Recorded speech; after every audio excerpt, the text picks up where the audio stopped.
Ukraine से युद्ध के बीच रूस के राष्ट्रपति पुतिन ने एक बार फिर से अपने फैसले से दुनिया को चौंका दिया है।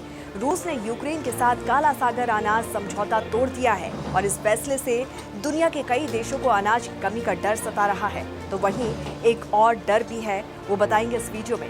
नमस्कार, आप देख रहे हैं जनभावना टाइम्स, आपके साथ मैं हूं अंकिता। क्रेमलिन के प्रवक्ता दिमित्री पेस्कोव ने कहा है कि मॉस्को से संबंधित समझौते का हिस्सा पूरा नहीं होने की वजह से ये कदम उठाया गया है। हालांकि यूक्रेन ने ये जरूर कहा है कि वो तुर्की और संयुक्त राष्ट्र के साथ मिलकर एक नया खाद्य गलियारा ढूंढ लेंगे, लेकिन इस सब के बीच अब काला सागर में अनाज लेकर जाने वाले जहाजों की सुरक्षा पर एक बड़ा खतरा मंडरा रहा है और वो खतरा है पुतिन के मिसाइल हमलों का। जी हाँ, रूस के विदेश मंत्री सर्गेई लार्वोव ने साफ कर दिया है कि रूस का काला सागर अनाज समझौते से बाहर निकलने का मतलब है कि ब्लैक सी में अनाज लेकर जाने वाले जहाजों की सुरक्षा की अब कोई गारंटी नहीं है। रूस ने साफ कहा है कि अगर यूक्रेन ने अनाज एक्सपोर्ट को लेकर बिना रूस को शामिल किए कोई नया समझौता तैयार कर लिया तो वो इसके खतरे को भी ना भूले। मतलब यही है कि अब रूस अनाज ले जाने वाले जहाजों को समुद्र में निशाना बना सकता है। यूक्रेन से अनाज के निर्यात को रोकने के लिए रूस ने ओडेशा के पोर्ट को निशाना बनाया है, जो काला सागर से कनेक्टिविटी के मामले में इकलौता रास्ता है।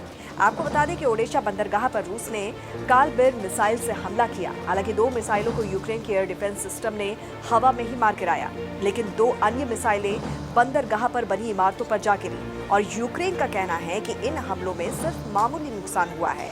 आपको बता दें कि ओडेशा यूक्रेन का सबसे बड़ा बंदरगाह है और ये काला सागर में यूक्रेन का इकलौता सबसे बड़ा पोर्ट भी है। हालांकि फिलहाल ये बंदरगाह यूक्रेन के नियंत्रण में है, लेकिन समुद्र में इसे रूसी सेना ने ब्लॉक किया हुआ है और इसी कड़ी में यूक्रेन, तुर्की और संयुक्त राष्ट्र ने मिलकर दोबारा अनाज का निर्यात खोलने के लिए एक वैकल्पिक रास्ते का चुनाव किया है।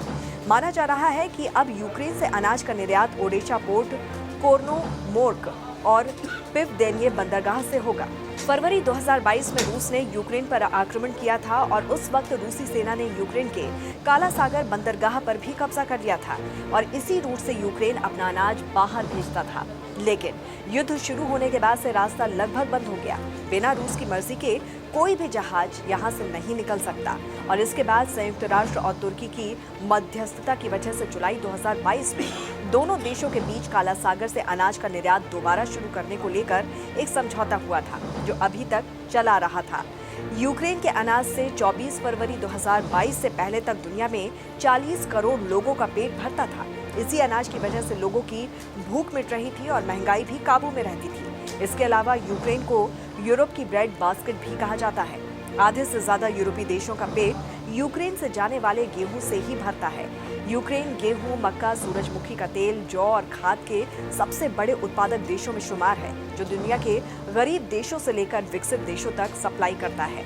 लेकिन रूस के फैसले ने दुनिया को चिंता में डाल दिया है, तो वहीं यूक्रेन ने भी रूस के फैसले पर चिंता जाहिर की है, डील जारी रखने की अपील की है। यही नहीं, यूएन ने रूस को मनाने की कोशिश भी शुरू कर दी है। तो इसे लेकर आपकी क्या है राय, जरूर बताइएगा। जुड़े रहिए जनभावना टाइम्स के साथ। नमस्कार।